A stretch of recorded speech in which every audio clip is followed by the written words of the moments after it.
We've got another huge WSL derby this weekend as Andrée Jeglertz' Manchester City side welcome Marc Skinner's Manchester United to the Etihad. The Manchester derby is always a dramatic occasion, with the last 4 fixtures between the two sides seeing 4 goals or more. So let's analyse this fixture, who's coming into the game in better form and which side has the better chance of taking all 3 points on Saturday. So let's start with the history between the two sides. 11 WSL meetings between United and City, and in those meetings 5 times Manchester City have come away with the win. There's been 4 draws and 2 Manchester United wins. So while history does slightly favour City, in more recent history United have had the edge. Last season in their 2 meetings it was a draw and a Manchester United win. That United win was quite significant. I remember it back in January. That's where we really start to see the cracks appear for City last season, and this time round it's just as important. City sit top of the league after Chelsea drew with Arsenal last week. So this is a really important game. They must win to stay top, and any dropping of points here would hand the advantage back to Chelsea. As for United, well, they need a win here to stay in any realistic title contention. If they were to drop off, they could see themselves slip to 7 points off Manchester City. And with their recent run of poor form, United will be keen to get back to winning ways. So let's get into the lineup prediction then. Now I feel with this game between City and United, it's a little bit different to last week where I spoke about Arsenal-Chelsea, because those two have both got a lot of different systems, a lot of different players that they can use. But because City and United both have relatively small squads, there isn't as much that could change. But there are still some key options that both teams will have to look at and have to discuss, and a few injury concerns that we can talk about. So let's start with the hosts, Manchester City then. Now in goal, I don't expect there to be any debate. It should be Ayaka Yamashita. We saw what happened last season when Keating played against Manchester United. United pressed her very aggressively, and because Keating's not brilliant playing out from the back, she kept making mistakes in those positions. So I'd expect City to go with Yamashita, much better at playing out from the back, much better distribution, much more secure in possession than Chiara Keating. I also think that while before I would have said that Keating was a marginally better shot stopper, I don't think there's loads in it anymore. So I think Yamashita will be absolutely fine in this game. Moving into the back 4 then, well, this will sort of be impacted by injuries because, of course, City would love to have Alex Greenwood, their captain, and their probably strongest defender available. But it feels like she'll be out again with injury. So looking at the defence then, right back, I think it's fairly nailed. It will be Kirsten Kasperai. She took the armband last week for Manchester City, and I expect her to do the same in this game. It's going to be important that Kasperai steps up and is that leader in Greenwood's absence. So a big role for Kasperai in this side. And for City this season, defensively, they haven't been great. They've got to be better against Manchester United, and Kasperai's got to contribute defensively as well as offering a lot coming forwards. As for the centre-back partnership, well, I think they'll keep it the same as they did last week. I expect them to go for Jade Rose, who's really starting to come into her own in that Manchester City back line. I think she's looked a lot more confident, a lot more comfortable in the WSL recently. When she first came in that game against Chelsea, she definitely looked a little bit nervous, but I think she looked a lot better recently. And alongside her, we'd expect to see Rebecca Knack. Now, one problem I've got with Knack in this position is her lack of ability to recover in these sort of positions. And we saw this against Everton because City had their defence set up like this. And when Everton went direct, Knack was left covering this wide space. And it's not really what she's perfect at. What you'd like to see is Knack in the middle of a back 3. But without them really having an option at left back, I think once Greenwood's back, they may play Alex Greenwood as a left back and tuck her in, and then they can allow Kasperai to push on and then form up this sort of formation. But without Greenwood available, you'd expect them to go for Uahabi. So often, their rest defence looks a little bit more like this, with Rose in the middle of the back line and Knack on the left-hand side. And for me, that's not the best way to work it, because I think so far this season, we've seen Knack get caught out in this sort of area, and we've seen Rose not deal with balls coming in towards the near post. But that is how they will line up then with this back 4. As I say, a lot of responsibility on these players to step up in the absence of Alex Greenwood. They need someone to step up as a leader. They need to be more organised and need to be better at defending those transitional moments. So far this season, that is how City have been caught out. And United are very good at breaking away and very good at pressing. And I feel like as well, City's other problem has been building out from the back. They have been a little bit shaky. Even in the Arsenal game, while they won that match, they were defensively poor, and that's why they conceded 2 goals. Moving into midfield then, let's discuss some of the options. Now, I would be very surprised if Yui Hasegawa didn't play. I'd say that every Manchester City game, so Yui Hasegawa will definitely be in there. And the pivot that she's formed this season with Brown has been excellent. The way that it's allowed Hasegawa to come up sometimes and be almost the second attacking midfielder, and Brown can sort of shield this sort of area. It works out really nicely. And then at times they're able to drop into a midfield pivot. And these two have done really well in terms of positional rotations and having a flexibility amongst this pivot. As I've spoken about already with their build-up, I did a video a few months ago. Go and check that out on Yui Hasegawa. But the way they're able to sometimes split this midfield too, to create a little bit more space in midfield, or they're able to come really close together and play these tight, compact passes to get themselves out of trouble, is really nice. So those two have combined really well this season. As for that third central midfielder role, there's a little bit of debate because Vivianne Miedema has done really well recently. I had a bit of a, not contention with her starting in that role, but a little bit of an issue because I think that a more natural midfielder would suit that position better. In recent weeks, though, I think Vivianne Miedema has adapted much better to that role and what Jeglertz wants from that third midfielder. But I do think there are options for this game. We could see Grace Clinton involved. Now, I think City would love to start Grace Clinton against her former side. Surely this is a great opportunity to give Clinton that opportunity in midfield, probably her best position, and have that extra desire to win, extra desire to go and get the ball. That's what they're going to want from their midfield. But I don't know if Clinton will start this game. The other option is Sydney Lohman, who is now back from injury, I believe, but I don't think she'll start this game. So I think they'll go with Vivianne Miedema, but I could see Grace Clinton in midfield. I'd love to see Grace Clinton in midfield. I think that would be quite amusing to see how it plays out. But yeah, I think it will be Vivianne Miedema. And Miedema being able to make these runs off the shoulder, especially when Shaw pulls wide, is really effective. And we saw it in the Everton game when Shaw pulled wide and Miedema was able to burst into this sort of space and then get in behind. I think with the way that Laetitia has struggled in the last few games, that's something they've got to look to target. Shaw pulling wide and Miedema being able to penetrate through the middle up against Laetitia. I back her in that physical battle. Vivianne Miedema is a natural striker, playing in the role. I think she'll suit it perfectly. So I reckon they'll go with Miedema. I've given away the striker there. That is too little surprise. It will be Khadija Shaw. Not her most incredible season so far. She's underperforming her expected goals numbers, but she is the WSL top goal scorer still, joint top with Manchester United's Melvine Mallard. So you can't really complain that her output is that far down. But you would want to see more, and this is the kind of game where you would expect Khadija Shaw to step up. She's missing too many big opportunities. You can't afford that against United because you won't get the same number of opportunities as you will against other sides in the league. So it's important that Shaw's on it, but I have full faith that she will be. As for City's wide options, now, a lot of players out through injury. Caroline can't be involved. Fowler's still working on her fitness. Hemp, a little bit of an injury doubt. She did come back last week. She played 20 minutes against Everton. Is that enough for me to throw her in for 90 minutes here? I'm not sure. Very much depends on how she's been doing in the week.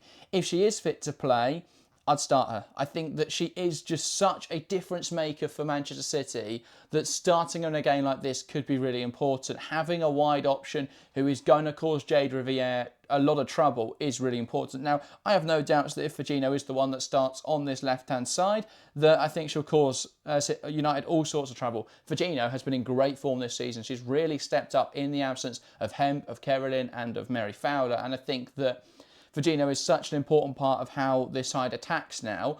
But I think you get the same from there on the right-hand side. With Hemp on the left, you unlock Khadija Shaw in a way that you don't when you don't have Lauren Hemp. I hope that makes sense. She is able to create opportunities for Shaw. There's almost this instinctive understanding between the two players that comes from them playing with each other for so long. So if you have Hemp in this sort of role, she's going to get crosses in for sure. She's going to cut back for sure. It's going to be a lot more dangerous for Manchester City. If she is still a doubt, I expect we'll see Firmino on the left-hand side and Bene on the right-hand side. So without knowing what's happening with the wingers here, I think we'll see Firmino on the left and Bene on the right. So no changes really for Manchester City, which is a little bit boring, but we could see Lauren Hemp involved, especially off the left-hand side if she's able to start, or at least from the bench. And in midfield, the debate would be whether we could see someone like a Sydney Lohman, whether we could see a Grace Clinton from the start. Let's get into Manchester United then. United is a very interesting one because some pretty major injuries in the last few weeks. So the first thing to talk about is in goal. Valentin Joyce not involved in the Paris Saint-Germain game. She has a face injury. We're not sure on the severity. It's not a concussion though, so there's nothing ruling her out for that. I think if there is any chance of her being involved, Skinner will take that risk because she's such a difference maker. I imagine if it is just a facial injury, she could probably play with some sort of face protection on and should be all right. Obviously, we saw Sophia Middleton-Patel come in the week and she really stepped up in that moment. Would I back her in this sort of game? Not really. I do think that would be a huge weakness for Manchester United. You look at the quality in that City front line and you look at the comparative quality in that PSG front line, and you can sort of understand why she had a good game in terms of PSG are a very strong team, but there's a lot of attackers who are inconsistent, who shoot from weird areas, who aren't brilliant finishers, compared to this City side where you've got sort of instinctive killers of strikers like Khadija Shaw, who just smashes home goals for fun. So if there's a chance for Tyler's Choice to be involved, I think United will take it. Given that it is just a face injury, I would expect her to be involved in this game. Picked up in training, apparently, which is never how you want injuries to be picked up.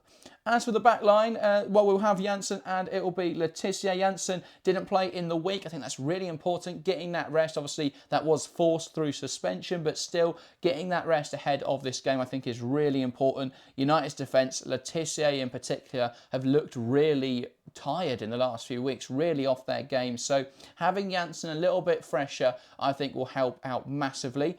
As for fullbacks, we saw Anna Sandberg return last night against PSG, or 2 nights ago at the time this goes out, and she looked excellent. She kept Ajibade completely quiet. There were so many opportunities where she got round her, and Sandberg was able to get back in. I think Bene is a very similar player to Rashida Ajibade. Iman Bene is going to try and get round the outside and cut balls across the box, and I think the same for then Kasparov overlapping. You need someone like Sandberg who's really good at making these recovery bursts, who's really good at tracking her marker. That's going to be really important for Sandberg. So, yeah, I think United will start with Anna Sandberg if she is indeed fit. As for the right-back position, well, no real debate. Obviously, Hannah Blundell is now back from injury, but she hasn't played a load of football.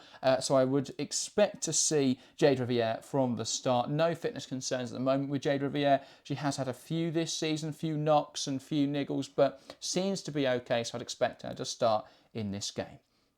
As for the midfield then, I'd expect no changes really in midfield. We saw Awujo in the week.